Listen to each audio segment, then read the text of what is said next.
الحمد لله رب العالمين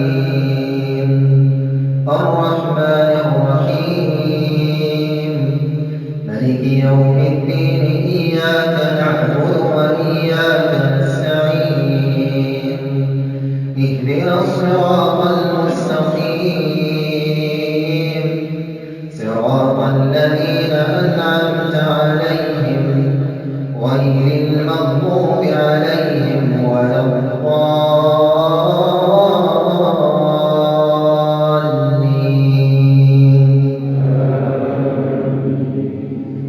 ولا تحسبن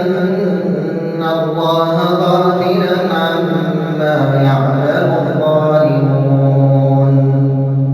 إنما يؤخرهم ليوم تشخص فيه الأبصار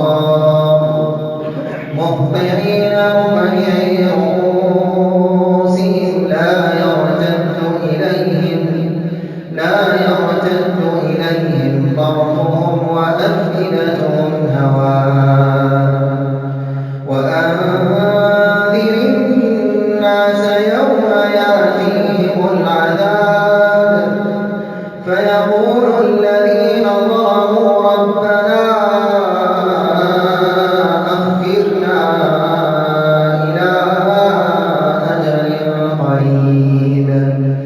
إلى أجل قريب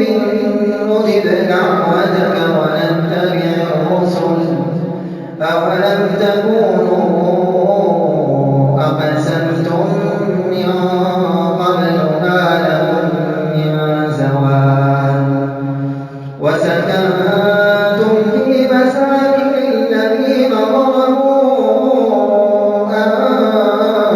أنفسهم وتبين لكم كيف فعلنا بهم وضربنا لكم الأمثال وقد مكروا مكرهم وعند الله مكرهم وإن كان مكرهم لتزول منه الجبال فلا تحسبن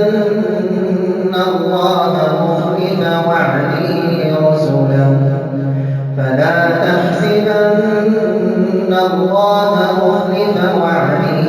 رسله إن الله